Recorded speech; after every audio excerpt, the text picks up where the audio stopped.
네, 감사합니다. 오늘은 두 예배자 누가복음 18장 9절에서 14절에 나오는 말씀을 본문으로 우리 함께 살펴보겠습니다.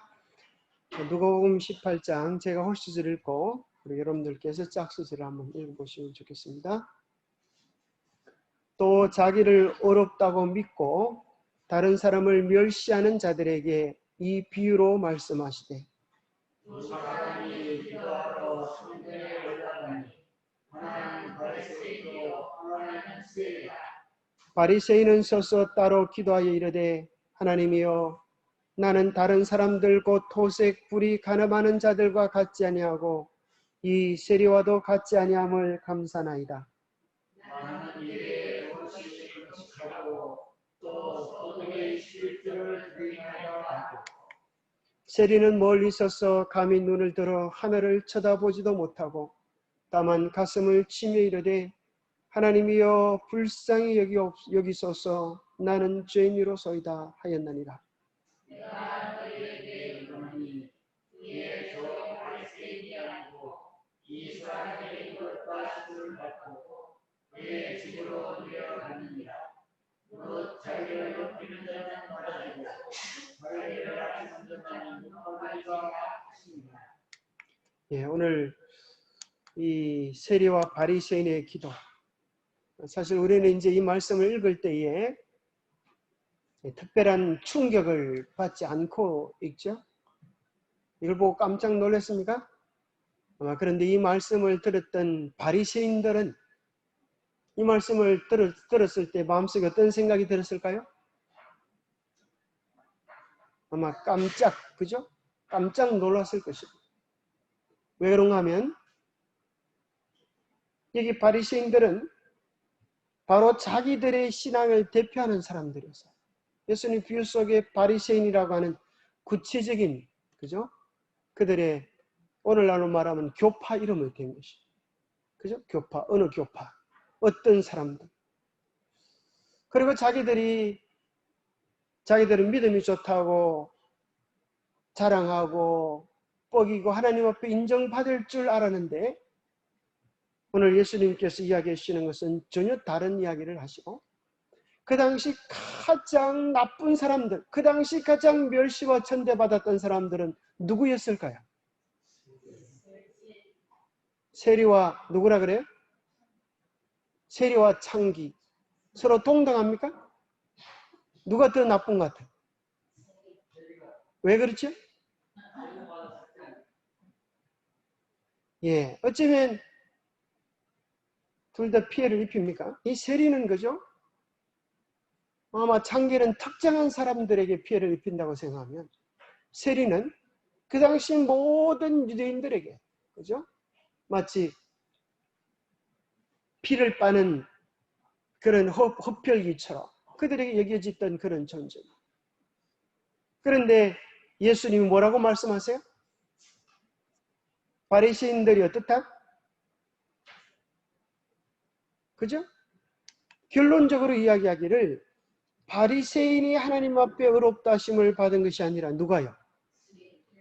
자기들이 믿음이 좋고 아름답다고 이야기하는 바리새인들은 의롭다함을 못 받다. 이 말은 다른 말로 하면 하늘나라에 합당하지 않다는 거야. 구원을 받을 수 없다는 거야. 그리고 자기들 딴에는 도무지 희망이 없다고 생각했던 그 세리는 하나님의 백성이 되고 하나님의 인정을 받고 천국에 들어가는 백성이 되었다. 이런 이야기를 해줄 때 바리새인들은 정말 속에서 그죠? 아마 우라통이 들죠. 그런데 오늘 우리는 생각해 봐야 합니다. 이 세상에 존재하는 모든 사람의 신앙이 둘 중에 하나라는 거예요. 우리는 어떤 신앙 같아요? 우리는 늘 대입을 시킬 때 좋은 편에 대입을 시켜 나쁜 편에 대입을 시켜. 나는 죄인으로서 크게 대해서 대입을 잘 시키지만 나는 한 번도 바리새인이다 이런 생각을 안 해보셨죠. 그런데 오늘 우리는 가끔 이런 생각을 좀 해볼 필요도 있어요. 나도 바리새인일 수 있을까요? 나도 바리새인일 수 있다. 우리는 늘 피해 본 것만 생각해요. 그죠? 누가 나한테 피해를 입혔고 누가 나한테 상처를 주고 내가 그 사람 말 때문에 마음에 씻을 수 없는 아픔이 있고 그러면서도 때로는 우리는 무슨 생각을 하지 못하는가 하면 나도 여전히 상처를 줄 수 있다고 하는 내가 상처받은 것 때문에 또 다른 사람에게 그 마음을 잊어버리지 않을 때 우리는 또 다른 사람에게 여전히 더 큰 상처를 줄 수 있을까요? 처음에 받았던 상처보다 더 작은 상처를 줄까요? 대부분 인간의 논리는 대로 받으면 뭘로 갚으려고 그래요? 입으로만 갚으면 되는데 거기 나오는 말은 입이 아니라 그죠? 배나 더, 10배나 더 대로 받은 것을 10배나 더 갚고 싶은 좋은 일에 대해서만 그러면 얼마나 좋겠어요. 그죠? 좋은 일에 대해서만 10배로 갚으면 사람들이 다 복을 받을 것 같아요. 그죠? 은행이 필요 없겠죠. 10배로 이유를 주면. 그런데 우리는 좋은 것들은 많은 기질이 많아요. 좋은 것들은 잊어버리고 좋은 것들은 잘 기억이 안 난다 그러고 주로 사람들 중에 돈 빌린 사람이 기억을 잘해요? 돈 빌려준 사람이 기억을 잘해요?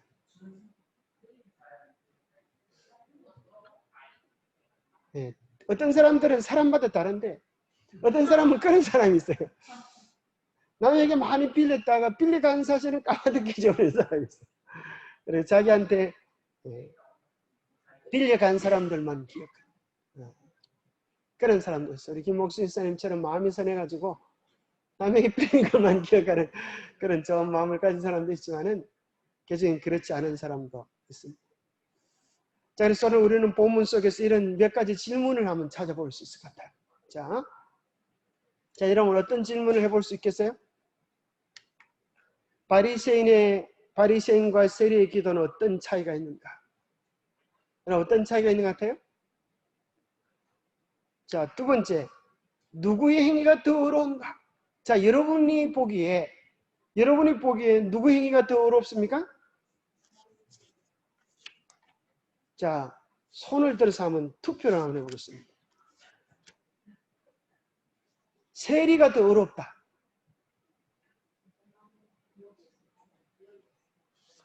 아니, 행위. 누구의 행위? 자, 우리가 보기에 누구의 행위가 더 어렵다고요? 만장일치입니까? 혹시 세리가 더 어렵다 손 들어보세요.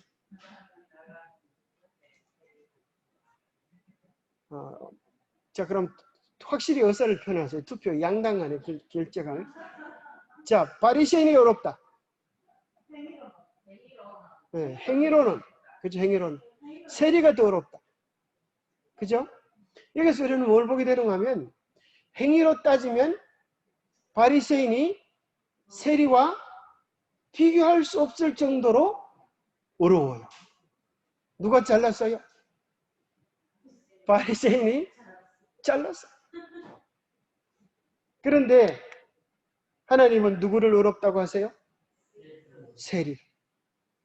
왜 세리를 어렵다고 하세요?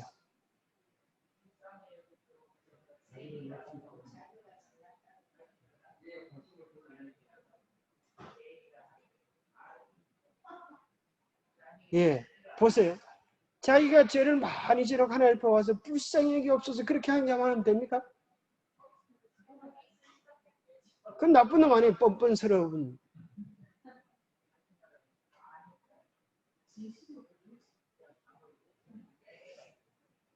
그렇죠. 하나님께서 보시는 것은 우리와 다른 관점을 가지고 계시다고 하는 것을 보게 되는 거다.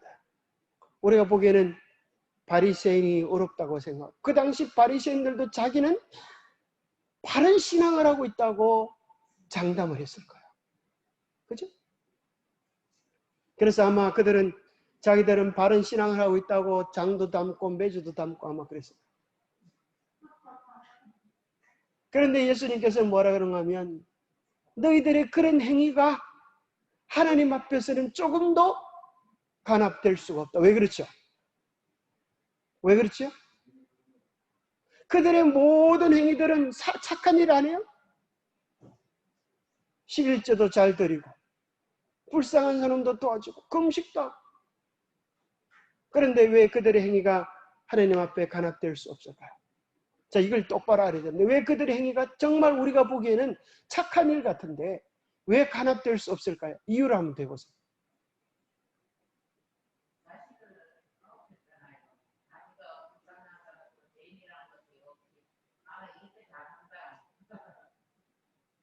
그죠? 예, 우리 김옥수 목사님이 아주 공부를 많이 해오신 것 같아요. 이게 보니까 바리새인들이 했던 것이 도무지 하나님 앞에 간합될 수 없는 까닭은 그 모든 것들이 누구를 위하여? 자기 자신의 행위, 내 믿음은 이만큼 좋다. 그죠? 자기의 자랑을 위하여 그렇게 했던 것이라고 합니다. 하나님께서 그 은밀한 동기를 보시는 거죠. 그죠? 그들이 수고하고 봉사한 것이 누가 아니라 하나님이 아니라 자기 자신들의 행위를 자랑하고 싶어하는 거라. 그러면 여기서 우리가 뭘 발견하게 되는가 하면 고린도전서 13장에 나오는 말씀처럼 내 몸을 불사르게 내어줄지라도 뭐가 없으면 누구에 대한 사랑? 하나님에 대한 사랑과 이웃에 대한 사랑이 없으면 아무것도 아니다. 우리가 여기서 놀라운 것을 보게 되는 것 같아요. 우리의 수고, 헌신들이 무엇을 위한 수고가 되면 자기 자신을 자랑시키기 위한 수고가 되면 하나님의 이름을 내걸면 내걸수록 무슨 일이 되는 것? 가정선입니다. 그렇잖아요. 그죠? 속에는 누구를 위하여? 자기를 위하여 일을 한다고 하면서 하나님 이름을 들먹입니다. 여러분 그 참 조심해야 되겠죠? 투표할 때 자기 의견을 이야기하면 이것은 하나님의 뜻이다. 속에는 뭐가 있어요? 자기의 뜻, 자기의 욕망. 그렇게. 그럼 반대로 뭐 하는 수가 생겨나가면 내 편을 반대하는 사람들은 누구다? 마귀 편이다. 이렇게 되는 거예요. 저놈들을 다 죽여라. 이렇게 하는 것이 중세 암흑시대의 형편들이죠. 우리는 참 중요한 것을 보게 됩니다. 그래서 우리는 사람들의 뭘 알 수가 없어요? 마음의 동기를 알 수가 없어요. 그래서 우리는 외부적인 행위를 가지고 사람을 보고 잘났다 못났다 평가할 수 있어요? 없어요? 우리는 그렇게 할 수 있는데 그렇게 하면 돼요? 안 돼요? 그렇게 할 수 있는 가능성이 우리는 충분히 있어요. 그래서 우리는 뭐 하기 쉬워요? 실수하기 쉽고 또 남에게 예기치 않은 상처를 줄 가능성들이 우리는 다분히 있는 거예요.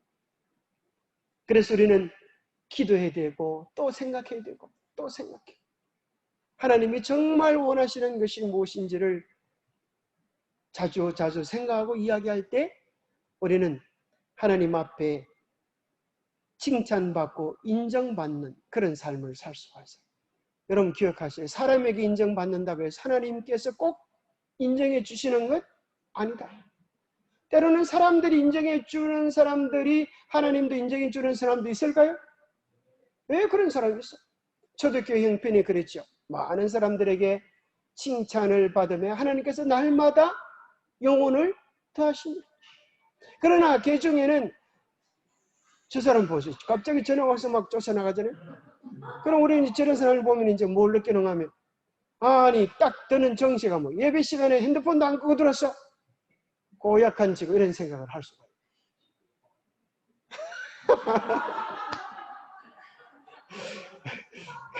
그래서 우리는 그 마음의 동기를 아무도 알 수가 없기 때문에 외부적인 사건만 가지고 평가하기는 참 어려운 것입니다. 그런데 우리는 뭐는 할 수가 있는가 하면 도움의 말, 위로의 말, 격려의 말, 용기의 말을 주는 데는 하자가 있어요? 없어요? 거기에 대해서는 하자가 없어요. 그래서 하나님께서 우리에게 줄 수 있는, 우리가 할 수 있는 유일한 특권은 뭔가 하면 사랑하고 격려하고 용기 주고 칭찬해 주는 것. 그럼 누구든지 다 지난번에 보니까 우리 이정식 장로님이 아주 이거 보면 참 재밌습니다 하면서 영상을 하나 올렸는데 여러분 그거 보셨어요? 그 참 재밌는 표현을 하고 계시더만 그죠? 그 어떤 서울대 교수였던 분이 이제 교수 그만하고 이제 강사로 이렇게 하는데, 그 보니까 아주 재미난 걸 얘기해요. 그래서 남자들이 많이 필요되는 게 뭐라고요? 오늘날 한국 남자들이 많이 필요되는 게 뭐라고요? 칭찬이다. 기억납니까? 한국 남자들이 많이 필요되는 게 칭찬이다. 한국 남자들이 칭찬을 많이 받았다 그래요? 못 받았다 그래요? 말 못 받았다 그래요. 우리 유교적인 문화 속에서는 칭찬이라고 하는 이런 것들이 좀 인색해요. 그죠? 그래서 칭찬을 못 받았어요. 그래서 어떤 직장이 더 진급이 돼도 집에 와서 여보 나 진급했다 이렇게 마음껏 자랑하지 못하고, 그죠? 그래서 부인이 물어보면 됐어? 뭐 이렇게 됐어? 속으로는 뭐 엄청 잘하고 싶은데 그렇게밖에 표현하지 못한다 그러잖아요. 아이고 당신이 진급해서 너무너무 좋아. 그러면 또 뭐란다 그래. 속으로는 엄청 잘하고 싶고 여보 나 정말 잘 됐어 이렇게 하고 싶은데 나오는 말은 에이 뭐 할 일만 많아졌지 뭐 이렇게 그렇게 한다는 거죠. 근데 정말 부인이 따뜻한 마음으로 칭찬을 해주고 용기를 주면 남편의 마음이 힘을 얻을까요? 기고만장해서 거꾸로질까요? 부인은 너무 또 걱정해요. 그죠? 내가 너무 칭찬하면 저 남자가 정신을 못 차리다 교통사고나 빨리 죽으면 어떡할까? 그걸 걱정해가지고 칭찬을 마음대로 못해요. 그런 분 계시잖아요. 그죠? 네. 그래서 오늘 우리는 이제 행위, 그것만 집중하지 말고 우리가 이제부터 노력해야 되는 것은 뭐죠? 그 사람의 마음을 선하게 읽어주는 거. 그죠? 그 사람의 마음을 예쁘게 봐주는 거. 그래서 참 멋진 얘기를 그 강사님이 하시는데 사람 남자들이 여자를 만날 때 예쁜 여자를 만나지 말고 어떤 여자를 만나라고 추천해? 네? 우리 최 집사님 기억납니까? 우리 총각들이, 총각은 별로 없지만은 그렇죠. 말을 이쁘게 하는 여자를 만나라. 참 좋은 말 같아요. 말을 이쁘게 하는 사람, 말을 아름답게 하는 사람이 진짜 평생을 같이 살 만한 큰 힘과 용기가 되는 사람입니다. 그 참 아주 짧게 얘기했지만 명언 같아요. 그렇죠. 그래서 옛날 어른들이 그러잖아요. 얼굴이 밥 먹여주나? 그렇게 얘기하면서 몇 년만 지나면 이제 감동이 없어진다. 그래서 뭐가 삶을 즐겁게 하고 기쁘게 하는가 하면 말을 예쁘게 하는 거야. 자기의 삶의 형편과 처지를 읽어주고 가슴의 대화를 나눌 수 있을 때 우리는 서로에 대하여 정말 필요되는 존재, 소중한 존재, 그렇게 설 수 있게 되겠지. 그래서 이제 우리는 뭘 할 때 말을 예쁘게 할 수가 있는가? 예쁜 말을 많이 듣고, 그죠? 예쁜 말을 많이 기억하고, 예쁜 생각에서 예쁜 말들을 해요. 그 예쁜 생각은 어디서 올까요? 예수님을 우리 마음속에 늘 모시고 살 때, 그죠? 예수님은 이럴 때 어떤 말씀을 하셨을까? 이것을 늘 생각할 때 우리는 예수님처럼 예쁜 말의 주인공들이 될 수가 있습니다. 왜 바리새인은 어렵다함을 얻지 못했나요? 참 무슨 말씀? 왜 바리새인은 그렇게 헌신하고 그렇게 열심히 하고 그렇게 철저하게 봉사했는데 왜 천국에 들어가지 못한다고 하시는가? 무슨 말씀이죠? 여러분 여기 누가복음 18장에 보니까 누구를 위한 비유라고 이야기하고 계세요? 18장 9절에 보면 자기를 어렵다고 믿고 다른 사람을 멸시하는 자들에게 이 비유로 말씀하시더라. 참, 이 비유를 얘기하는 것 자체가 시작부터가 그죠? 보통 일이 아닌 거야. 예수님 별로 억하심장 가지지 않는데 이때만큼은 예수님이 비장한 각오를 가지고 이 말씀을 하신 것 같아요. 그것 때문에 바리새인들이 자기를 미워하고 죽일 만한 의도를 가질지라도 누구를 위하여? 바리새인들의 회개를 위하여. 세리처럼 통회하고 고통하는 자들의 심령을 위하여 예수님이 목숨을 내걸고 이 말씀을 하신 것 같아요. 이것 때문에 바리새인들에게 얼마나 많은 미움을 샀을까요? 인간이 어떻게 어렵다함을 얻을 수가 있는가? 이게 아주 중요한 질문이죠. 그렇다고 하면 바리새인도 어렵다함을 얻지 못했는데 우리가 어떻게 하면 어렵다함을 얻을 수가 있겠는가? 여러분, 어떻게 하면 어렵다함을 얻을 수가 있겠어요? 어떻게 하면? 세리처럼 죄를 많이 져놓고 불쌍히 여기옵소서 눈물 콧물 흘리면 다 될까요? 어떤 사람은 오늘 시대를 평가하기를 이렇게, 대도시에 가보면은 이렇게 교회가 얼마나 많은지, 한밤중에, 그죠? 산에서 내다보면 십자가가, 빨간 십자가 목소. 그래서 서울 시내가 공동묘지인가 그렇게 생각을 한다. 근데 가까이 내려서 보면 카바레 하나 있고 교회 하나 있고 카바레 하나 있고 교회 하나 있고. 그래서 뭐라 그런가 하면 카바레 가서 죄 짓고 교회 가서 회개하고, 카바레 가서 죄 짓고 교회 가서 회개하고, 이렇게 하는 것이 오늘 이 시대의 모습이다. 그렇게 평가를 하는 사람들이 있어요. 인간이 어떻게 어렵다함을 얻을 수가 있는가? 자, 오늘 우리는 본문 속에서 정말 바른 신앙, 하나님께서 인정하는 신앙을 어떻게 해야 할 것인가 하는 그런 아주 중대한 내용을 본문들 속에서 찾아보면 좋겠습니다. 자, 1번 문제 한번 읽어보겠습니다. 시작. 바리새인과 세리는 하나님을 경배하려 오는 사람들을 대표해서 두 계층으로 나눌 때 이들 두 계층을 대표한다. 이 두 계층을 나타내는 대표적 인물은 최초의 이 세상에 출생한 아담의 두 아들에게서 볼 수 있다. 자, 여기 보니까 이 비유는 뭐 하는 사람들 때문에 그렇다고요? 첫 번째, 자기를 어렵다고 생각하는 사람. 두 번째, 남을 멸시하는 사람. 세 번째, 자기가 어렵다고 생각하기 때문에 남을 멸시하는 사람. 연관되죠. 자, 그런데 보세요. 남을 멸시하는 것. 왜 남을 멸시해요? 여러 가지 동기가 있지만 나는 잘났고 나는 가졌고 나는 배운 게 있고 나는 아는 게 많아서 그것도 이유가 되지만 여기서 바리새인들이 가지고 있는 것은 나는 어렵기 때문에, 다른 말로 하면 나는 뭐가 좋아요? 믿음이 좋기 때문에. 여러분 기억하십시오.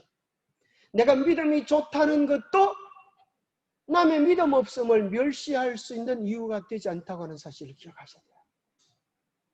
주님을 향한 나의 헌신이 헌신하지 않는 사람들을 무시할 수 있는 이유가 되지 못한다고 하는 사실을 기억하십시오. 내가 주님을 위하여 충성되었다고 하더라도 그것은 하나님 앞에 아름다운 것이지, 그것 때문에 충성하지 못하는 사람들을 멸시하는 것은 바리새인적이라고 하는 사실을 이야기해 주는 것입니다. 그래서 우리는 아무도 멸시할 수 있는 사람이 없어요. 정 멸시하고 싶으면 멸치는 멸시해도 될 것 같아요. 멸치. 같은 멸자리. 멸치는 우리 발로 밟고 똥을 빼도 이렇게 아무 이야기도 하지 않잖아요. 근데 사람이면 누구든 다 상처를 받아요. 그죠? 멸시의 마음을 가지기만 해도 상처를 줄 수 있을까요? 멸시의 말만 해도, 표정만 해도, 눈을 흘기기만 해도 사람은 감정의 동물이기 때문에 상처를 받아요. 그래서 우리는 믿음이 좋다고 내가 진리에 속했다고 해서 다른 교파의 사람들을 무시하는 눈으로 바라보거나 정죄해서는 결단코 안 될 것을 이야기해 주고 있습니다. 우리는 불쌍히 여기는 마음으로 그들을 도와줘야 할 것입니다. 여기 보면 최초에 이 땅에 존재했던 두 아들, 누구와 누구예요? 가인과 아벨. 그런데 누가 누구를 때려 죽였어요? 잘난 놈이 때려 죽였어요? 못난 놈이 때려 죽였어요?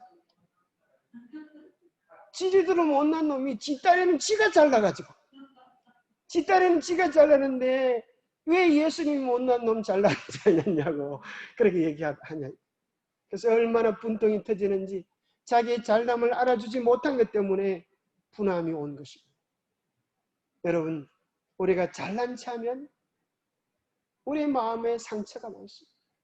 잘난 놈 못 알아준다고 상처가 많아요. 가인은 스스로를 의롭다 생각하고 하나님께 감사의 제물을 가지고 왔다. 제물만 가지고 왔다. 만약 가인이 어린 양도 드리고 감사의 제사도 드렸으면 연락되어졌어요. 그러나 가인은 어린 양은 가져오지 않고 그는 죄를 고백하지도 않았고 하나님의 자비의 피로도 느끼지 인정하지도 않았다. 나는 잘났으니까 예수 그리스도의 보혈의 값 따위는 필요하지 않아. 나는 십자가 필요하지 않아. 이것이 하나님 믿지 않는 모든 사람들의 금방진 마음입니다. 나는 이 정도 살면 돼. 나는 이 정도 살아도 어렵게 살았어. 나는 십자가의 용서가 필요하지 않아. 그들의 교만이 얼마나 엄청난 것인지 하나님의 심판대 앞에서 깨닫게 될 것입니다. 십자가 옆에는 두 개의 십자가밖에 없었습니다. 그 두 십자가는 둘 다 누가 달렸어요? 강도가 달렸어요. 평생 죄만 지어온 강도가 달리는데 한 강도는 자기가 죄인인 줄 알고 주님께 매달리면서 나를 기억하옵소서 그랬어요. 한 강도는 자기가 그래도 잘난 줄 알고 죄를 평생 지어서 지금 십자가형을 받고 죽으면서도 자기가 잘난 줄 알고 괐치고 원망하고 불평하면서 저주하면서 죽어갔어요. 그것은 이 세상 가운데 있는 십자가를 이야기합니다. 이 세상에는 결국 두 부류밖에 없어요. 자기가 죄인인 줄 아는 죄인과 자기가 잘난 척하는 죄인일 수밖에 없는 이 두 부류밖에 없어요. 그런데 잘난 척하는 죄인은 뭐가 많아요? 남을 무시하고 멸시하고 길을 막고 살아. 마음을 닫고 살아. 하나님의 말씀까지라도 외면하며 내 고집, 내 생각, 내 철학으로 인생을 살아도 아무 상관이 없다고 그렇게 생각하며 살아갑니다. 이럴 때 하나님이 교만한 인류를 위하여 코로나를 허락해 주신 건 아닐까 생각합니다. 눈에 보이지도 않는 손톱의 때보다도 더 작은 코로나에게도 이기지 못하는 네가 어떻게 하나님이 없이 십자가의 보혈이 없이 살아갈 수 있다고 금방을 뜨느냐. 너희들의 지식이 얼마나 아무것도 아닌 걸, 너희들의 오만이 얼마나 험한 것임을 깨닫게 하십니다. 아벨은 하나님 앞에 어린 양의 피를 가지고 나왔습니다. 나올 때는 자신이 죄인이며 잃어버린 바 되었다는 것을 자복했습니다. 그의 유일한 소망은 공로 없이 주시는 하나님의 사랑을 받는 것이었습니다. 주께서는 아벨의 제물은 돌아보셨으나 가인과 그의 제물은 돌아보지 아니하셨습니다. 하나님은 누구를 돌아보신다? 못난 놈을 돌아보신다. 통회하는 자의, 회개하는 자의 눈물을 우리 주님은 외면하지 않으신다. 그런데 누가 회개하고 누가 자기의 죄를 깨닫게 되는가?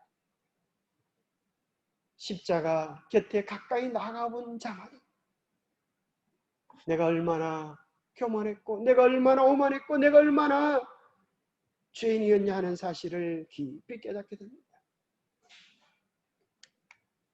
자기를 의롭다고 믿고 다른 사람을 멸시하는 어떤 사람에 대하여 그리스도께서는 이 비유를 얘기하셨습니다. 그는 심지어 예배하려 성전에 올라가는 것도 자기가 용서받기 위하여 간 것이 아니고 나는 이만큼 믿음이 좋다 자랑하고 칭찬받기 위하여였습니다. 자기의 예배가 자신을 하나님께 칭찬받을 사람으로 추천한 행위로 생각하는 동시에 사람으로 자기의 신앙을 우르르 보게 하려고 그렇게 나갔습니다. 나는 안식일도 잘 지킨다. 나는 예배도 한 번도 빠지지 않는다.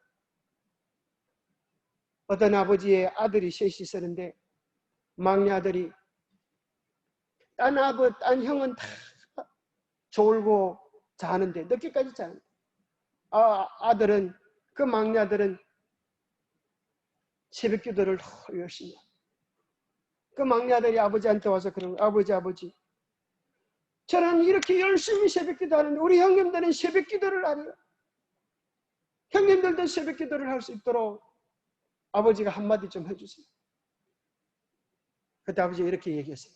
이놈아, 형님들 비난하고 그렇게 새벽을 보내려고 하거든. 너도 새벽 기도 하지 마. 네가 새벽 기도 했다고 네가 자랑하고 교만하고 형님들 무시하려고 하다가는 오히려 네가 새벽 기도 때문에 멸망할 수도 있겠다.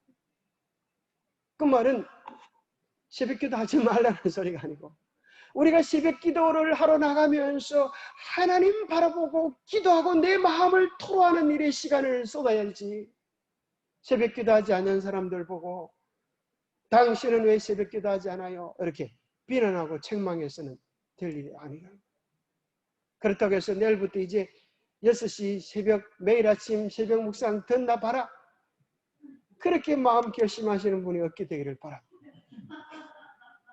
내일부터 여러분 들은 분들은 그 밑에 기록을 다 남겨가지고 내가 잘 보고 있다고 하는 사실을 이렇게 표현해 주기를 바랍니다. 자, 누구든지 자신이 자기 자신을 어렵다고 믿는 사람은 다른 사람을 멸시할 가능성이 많아요. 그죠? 바리새인은 다른 사람을 기준으로 해서 자신을 평가했던 것처럼 다른 사람들을 자신을 기준으로 해서 평가했다. 그의 의도, 다른 사람의 의를 기준으로 해서 평가하기 때문에 다른 사람의 의가 낮을수록 그만큼 자기 자신은 더 어렵게 보였던 것이다. 그의 스스로 어렵다는 생각이 남을 비난하게 만든다. 이 사람의 척도는 뭐예요? 무슨 척도를 가지고 있었어요? 자기보다 못난 사람의 척도를 가지고 늘 자기를 좋아해요. 저 사람보다 내가 낫다. 그 다음에 자기의 자를 가지고 또 누구를 평가해요? 다른 사람들을 평가하면서 자기의 의로움을 자랑했습니다. 그래서 다른 사람을 하나님의 율법을 범하는 자라고 비난하였다. 자, 여기 정말 무서운 것은 이걸 보고 깜짝 놀랐어요. 오늘 이 마음, 나는 어렵기 때문에 남을 무시하는 이 마음, 자기의 믿음을 자랑하려고 나온 이 마음이 누구의 마음, 누구의 정신이라는 거야. 그리고 형제를 참수하는 그의 정신은 사단의 정신을 나타내는 것이다. 무섭죠. 그죠? 그의 모습 속에 누구의 한 영상을 보게 되어지는가 하면 사단의 정신을 보게 됩니다. 이러한 정신을 가지고는 결코 하나님과 교통할 수 없었다. 그러므로 그는 하나님의 아무런 축복도 받지 못하고 집으로 돌아갔다. 그죠? 예수님의 마음과는 전혀 다른 이런 마음을 우리가 가져서는 되지 않을 것입니다. 우리가 정말 필요한 것은 필요를 느끼고 우리의 궁핍과 죄를 인정하는 것이 하나님께서 우리를 받으실 수 있는 첫째 조건이다. 하나님께서 가정스럽게 여기시고 사람의 심령에 이보다 더 위험한 것이 없는 것. 이것이 뭐라고요? 교만과 자부심. 교만과 자부심은 모든 죄 중에 가장 절망적이고 가장 고치기 어려운 죄이다. 뭐가요? 교만과 자부심. 그죠? 왜요? 나는 이 정도 되었다 하는 것이 뭐 하게 하는가 하면 소돔과 고모라가 멸망할 때 롯의 아내가 나는 이만큼 왔기 때문에 이제 되었다 라고 생각하면서 뒤를 돌아봤다. 이 정도 오면 됐지, 뭐 이만큼 하면 됐지, 뭘 더 하라고, 그런 생각이 있습니다. 자, 부부 사이에 나처럼 남편 잘 섬기는 사람 있으면 나와보라 그래. 이 정도 하면 됐지 뭘 더 하라고. 이 사람이 진짜 남편 사랑하는 사람일까요? 아니면 여보, 내가 한다고 하지만 늘 부족해서 미안해. 한다고 하지만 제대로 더 기쁘게 당신을 만족하게 해주지 못해서 죄송해요. 자, 1번이 사랑이 많은 걸까요? 2번이 사랑이 많은 걸까요? 자, 남자들만 하면 대답하세요. 1번이 2번이요?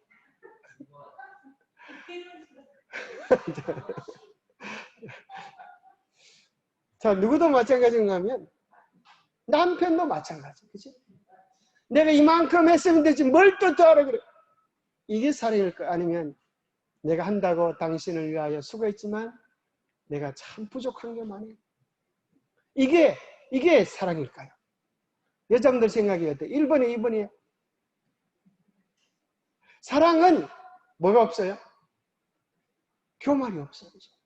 사랑은 교만하지 아니야. 사랑은 자기를 다 주고도 부족하다고 생각해. 그지? 할 만큼 해도 다 했다. 이게 없어요. 그죠? 사랑은 영원한 것이기 때문에. 사랑은 영원한 것입니다. 그래서 혹시 우리 마음속에 나만큼 믿음 있는 사람 나와보라 그래. 그런 생각이 들면 내가 큰 죄를 짓고 있구나. 그런 생각하시면 됩니다. 그죠? 나만큼 믿음 있는 사람 나와보라 그래. 우리 연합회도 문제고 합회도 문제고 온통 목사들은 문제투성이야. 교회 지도자들이 어찌 딱 그 모양이야. 그런 생각이 들면 우리가 회개를 해야 돼. 우리의 믿음이 좋아져서 그런 게 아니고 믿음이 좀 안 좋아져서 그래. 주님 앞에 더 기도하고 회개하면서 우리 속에 있는 교만과 자부심을 뿌리 뽑아달라고. 왜 그런가 하면 교만과 자부심은 왜 모든 죄 중에 가장 절망적이고 고치기 어려운 죄일까요? 자기 잘난 줄 알기 때문에 뭐 하잖아요? 들을 생각을 하는. 주님께 나와서 자기의 부족을 깨달아야 하늘의 음성을 듣기 위하여 갈망을 가지는데 듣는 귀가 없고 볼 눈이 없어. 그러니 보지도 못하고 듣지도 못하고 깨닫지도 못하는 것입니다. 그래서 우리 주님이 계속적으로 말씀하신 것이 뭐예요? 들을 귀가 있는 자는 들을지어다. 귀가 없다는 소리예요? 귀 없는 사람 손 안 들어봐요. 귀는 귀인데 무슨 귀가 없어요? 들을 귀가 없는 거예요. 들을 마음이 없는 거예요. 열린 마음이 없는 거예요. 진리를 사모하고 하나님의 온전한 뜻을 사모할 마음이 없는 거예요. 내가 이 정도면 되었다라고 생각하는 그 착각과 오만이 그들을 멸망으로 이끄는 것입니다. 그래서 우리는 늘 주님 앞에 겸비한 마음을 가지고 주님 나에게 생명을 주시옵소서. 나에게 구원을 주시옵소서. 나에게 오늘도 예수를 맛보게 하여 주시옵소서 하는 그런 간절함들이 여러분 새벽마다 아침마다 매 삶의 순간마다 있게 되기를 바랍니다. 베드로가 실패한 것은 뭐 때문이라고요? 자부심 때문에. 그의 발이 다시 굳게 설 수 있었던 것은 회개와 겸비를 통해서였다. 선줄로 생각하는 자는 넘어질까 조심하라. 우리가 뭐 할 때만이 회개와 겸비를 통하여 주님을 붙잡을 때만이 우리는 바로 설 수 있습니다. 베드로는 세리처럼 통회하고 회개했습니다. 자, 이런 사람, 그죠? 자기의 죄가 무엇인지 깊이 깨닫고 회개하고 통회하는 깊은 경험을 한 후에 베드로는 진짜 예수 그리스도의 제자가 됩니다. 우리도 마찬가지입니다. 자기의 삶을 찢는 회개와 통회가 없으면 우리는 표피만 그리스도예요. 껍질만 그리스도. 가슴까지 그리스도인이 되려고 하면 우리의 속을 찢는, 가슴을 찢는 통회가 필요합니다. 어떤 사람은 표현하기를 사과 같은 그리스도인이 있고 토마토 같은 그리스도인이 있다. 사과는 껍질은 빨간데 깎아보면 속은 어떻게 돼요? 속은 아예요. 토마토는 잘라보면 껍질도 빨갛고 속도 빨갛고. 우리가 어떤 그리스도인이 되어야 될까? 그죠? 안도 빨갛고 끝도 빨갛고. 그래야지 끝은 빨갛지 않은데 속에는 허연 자기 자신의 의를 드러내고 나는 이만큼 잘났다. 그렇게 하면 안 되겠지. 사과 같은 내 얼굴이 되는 건 좋지만 사과 같은 우리의 마음이 돼서는 안 되겠습니다. 세리처럼 통회하며 회개하는 영혼을 주님은 불쌍히 여기고 그에게 용서를 보증해 주신 것입니다. 자, 그 다음부터는 베드로에게서 뭐가 사라져버렸다고요?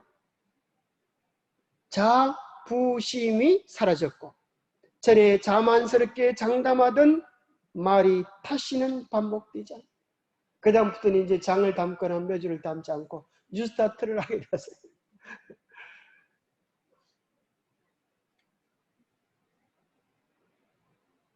도대체 얼마나 세게 맞았던지, 그죠?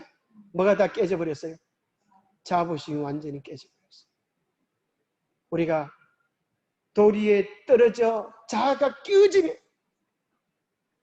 하나님의 참백성이 되어지고 주님이 오실 때까지도 우리 자아가 끼어지지 않으면 무슨 일이 일어나요?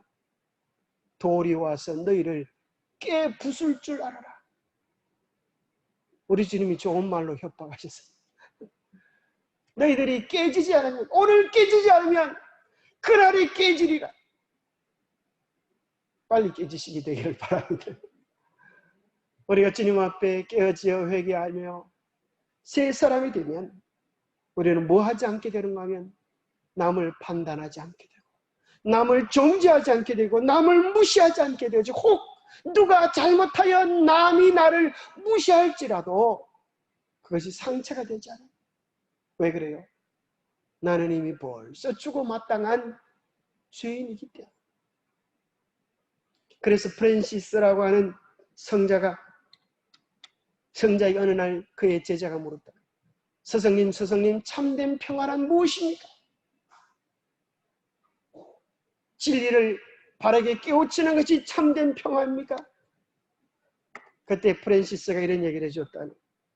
네가 눈 오는 겨울날 하루 종일 전도하고 수고하고 밥도 먹지 않고 그렇게 하루 종일 수고하고 돌아오는데 성문을 이 성전을 지키던 너보다 훨씬 계급이 낮은 쫄병이 너를 땅바닥에 내동댕이 치면서 이 가정한 위선자야라고 책망할 때 너의 마음속에도 조금도 원망과 불평이 없고 나는 그보다 더 큰 죄인이다라는 마음이 들면 그것이 참된 평화다.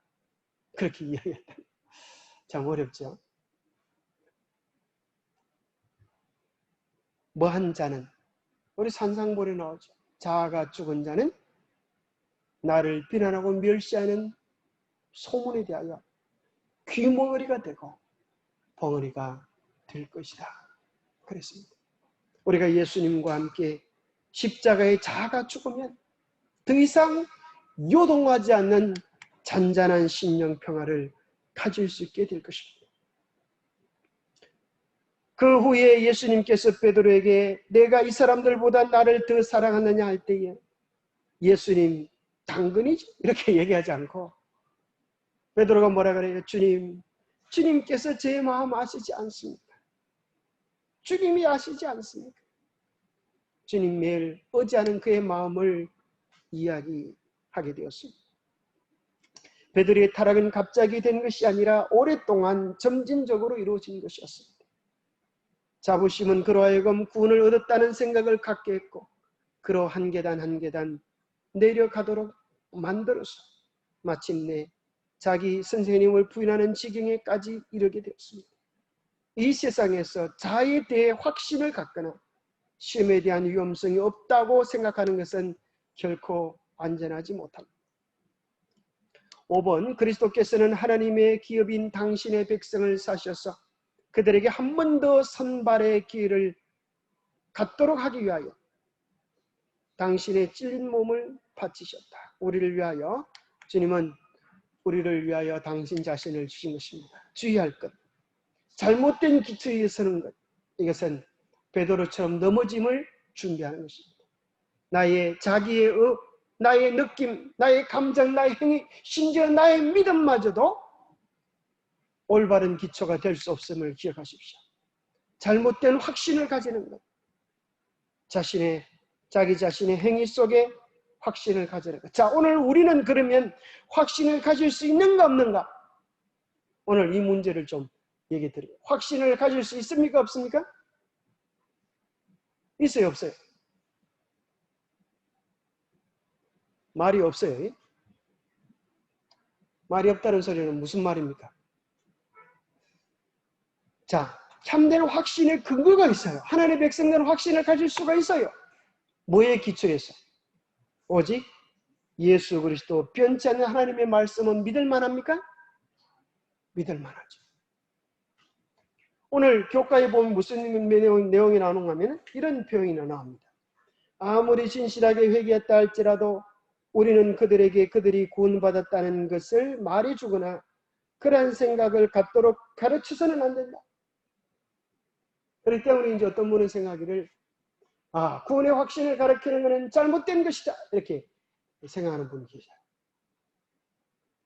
그러면서 그 바로 연결되는 말이 뭔가 하면 그 다음 절에 보면 모든 사람에게 희망과 믿음을 갖도록 가르쳐 줘야 한다. 또 바로 밑에는 또 그렇게 나오잖아요. 그럼 하라는 거예요, 말라는 거예요? 자, 여러분들이 전체적인 뜻을 잘 봐야 돼요. 옛날에 우리 재림신문에 보면 무슨 코너가 있었는가 하면 칭찬 코너가 있어요. 칭찬 코너. 여러분 아세요? 예를 들어서 이제 어떤 집사님이 자기가 칭찬을 받아 재림신문에, 그죠? 자기가 멀리 있는 사람도 상관없어요. 이제 우리 예를 들어서 구미교회에 있는 20억 집사님이 참 이렇게 선하고 착한 분의 칭찬을 하면 릴레이가 돼가지고 그 다음에 이제 20억 집사님이 누구를 칭찬할까 이렇게 해가지고 또 딴 사람을 칭찬하는 거예요.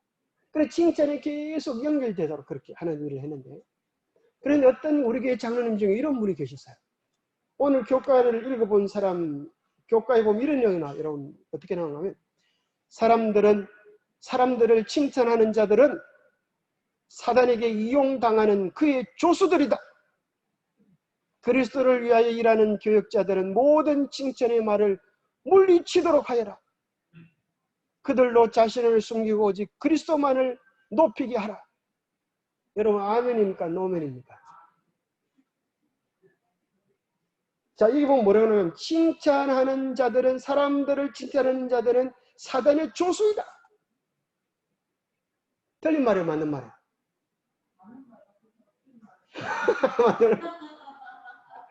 근데 왜 이 칭찬 릴레이가 그만두게 되는가 하면 어떤 장로님이 예언의 신에서 칭찬하지 말라고 하는 걸 쫙 빼가지고 몇 페이지 되는 이걸 갖다 칭찬 받는 사람한테 그 주소를 어떻게 하는지 다 보내. 이렇게 다 보내. 그래, 이 칭찬 받은 사람이 이걸 보고 나서 얼마나 마음이 부담이 돼서. 어? 그래서 결국 그 장로님이 이겼어. 재림신문사에도 보내고 해가지고. 정은 속에 이런 말씀이 있다. 어떻게 사단의 조수들이 되려고 하는. 근데 이게 전체적으로 다 읽어보죠. 바로 그 앞에는 무슨 말이 나오는가 하면 이렇게 돼 있어요. 아첨은 사단이 하는 일이다. 그는 참소하고 비난하고 아첨한다. 그와 같은 모양으로 그는 영혼들을 멸망시키려고 한다. 사람들은 칭찬하는 자들을 사단에게 이용당하는 그의 조수들이다. 이렇게 나오는. 여기서 말하는 칭찬은, 그죠? 아첨을 해가지고 그들을 정신 못 차리게 해서 멸망시키려는 그런 칭찬을 이야기하는 거예요. 그래서 예언의 신을 볼 때도, 자, 이런 말이 있어요. 예언의 신을 볼 때도, 성경을 볼 때도 자기가 원하는 것만 딱 잘라서 이용하는 자들은 악마적이다. 무슨 말인지 알겠어요? 악마적이다. 전체적인 맥과 흐름, 전체적인 사상을 보지 아니하고 그런 부분만 쭉 빼가지고 칭찬하는 것은 사단의 조수이다. 정언에 나온다. 이렇게 말하면 누구까지 욕을 먹이는 거 하면 이 책을 쓴 좋은 분에게까지 큰 욕을 먹는 거예요.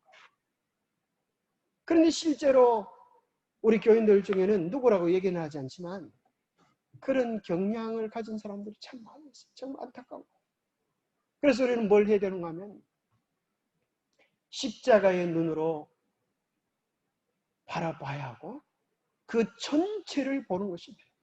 정언에 보면 우리 교인들이 구원의 확신을 가지라 하는 내용들도 여러분 뒷부분에 보면 또 뭐가 나오면 확신에 대한 것이 나와요. 우리가 예수 그리스도를 바라볼 때는 흔들리지 않게 된다. 아무리 큰 죄인이라 할지라도 주님께 매달려 통하고 기도할 때는 사단이 무너뜨릴 수 없는 난공불락의 성이 된다. 이런 확신들에 대한 얘기들이 참 많이 나옵니다. 그래서 확신을 가지지 말라고 하는 것은 뭐에 대한 확신을 가지지 말라고 하는 거냐면 나는 구원을 얻었다. 이게 뭐에 대한 근거? 나의 믿음에 대한 근거, 자기 확신에 대한 근거는 무너지게 하는 거지만 어떤 기초? 바른 기초에 있어. 예수 그리스도가 우리에게 주시는 그 말씀 위에, 약속 위에 주어지는 확신은 넘어지지 않는 것입니다. 그래서 우리가 뭘 기억해야 되는가 하면 또 다른 책의 말씀에 보면 그런 말씀이 나와요. 우리 교인들이 분명히 가져야 되는 것은 주님 안에서 얻는 구원의 확신이다. 그런 표현이 나와요. 그래서 여러분들이 세상에서 가장 무서운 사람이 뭔가 하면 책을 한 권만 본 사람이고 또 한쪽으로만 보는 사람이야. 그리고 자기가 필요한 것만 쪽 빼가지고 그거 가지고 남을 많은 데 쓰는 거 하면 두드리 잡는 데 쓰는 사람이죠. 저건의 말씀을 많은 데 써야 되는데 생명적으로 써야 되는데 그걸 가지고 남을 정죄하고 판단하는 데 쓰는 사람이죠. 그래서 어떤 사람이 강아지를 좋아하는데 강아지가 말 안 들으면 꼭 신문을 똘똘 말아줘. 강아지를 뜯을 때. 그 강아지는 이제 뭐에 대한 컴플렉스가 생겼어요? 신문이 컴플렉스. 그래서 매일 신문 파는 사람이 신문이요 하면서 신문 던질 때마다 강아지는 막 이렇게 짖어요. 뭐 때문에 이런 노래지가 생겼어요? 주인이 신문 가지고 뜯을 때. 그래서 우리 교인들은 정언을 가지고 두들기면 안 돼요. 정언 말씀 속에서 사랑을 전하고 복음을 전하고 은혜를 전하고 정말 이 시대에 우리를 각성시키는 정말 좋은 메시지가 얼마나 많은데 왜 그것을 가지고 자아를 죽이는 데 쓰지 않고 남을 죽이는 데 쓰는 사람들인지 그것은 사단적이라고 하는 사실을 선포합니다. 정언의 말씀을 옳게 사용하세요. 성경 말씀을 사랑으로 사용하세요. 그래서 우리가 확신을 가질 수 있는 분명한 것들이 오늘 이제 후반전으로 가면서 나옵니다. 그런데 안타까운 것은 이제 거의 마칠 시간이 다 돼가기 때문에 후반전을 열심히 하다가는 여러분 집에도 못 가실 것 같아요.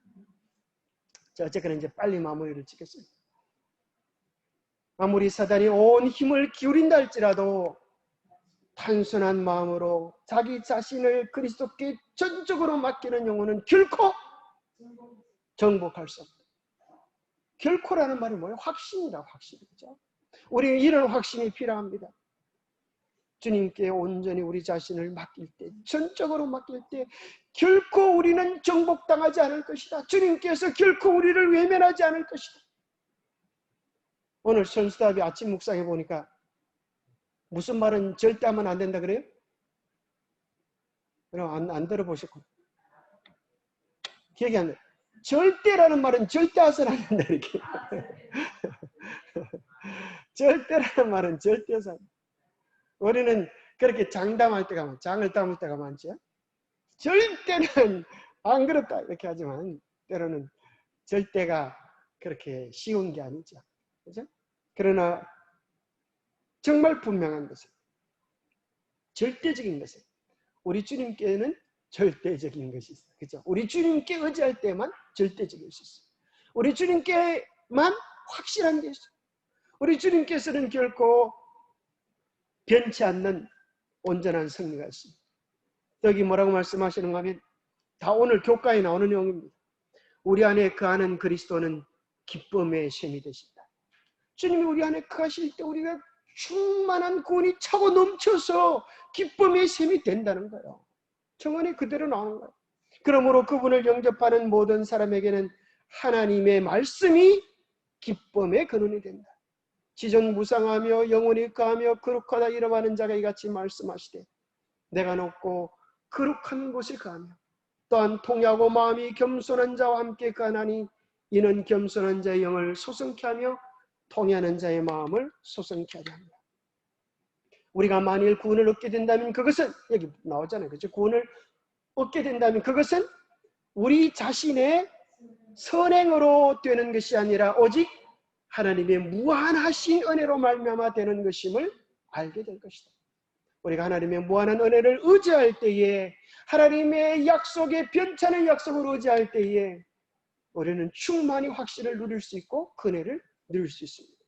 이와 같이 자아를 포기하는 일은 그리스도인 생애를 처음 시작할 때만 아니라 천국을 향해 걸어가는 매 발걸음마다 거듭되어야 한다.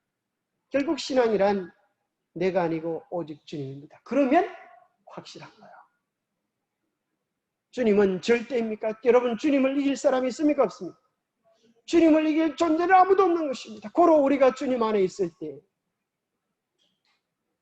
주님이 내 안에 계실 때 우리는 확실한 것입니다.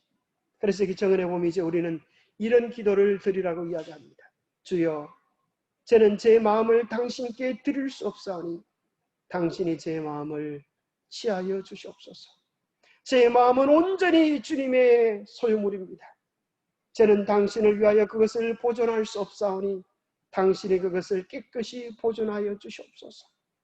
비록 제가 연약하고 제 자신이 그리스도와 같지 않을지라도 저를 구원하여 주시옵소서. 저를 재창조하사 당신의 사랑이 제 심령 속을 통하여 흐를 수 있는 순결하고 거룩한 분위기 속으로 저를 이끌어 올리옵소서. 우리가 이런 기도를 주님께 할 수 있다고 하는 것입니다. 기도하겠습니다. 하나님 아버지, 오늘 우리로 하여금 우리의 죄에 대하여 세리처럼 마음을 찢는 깊은 통회가 있게 하여 주시고 뿐만 아니라 세리처럼 주님을 온전히 의지하고 자아가 포기될 때 주님으로부터 오는 요동하지 않는 확신으로 우리를 다시 한번 붙잡아 주시옵소서.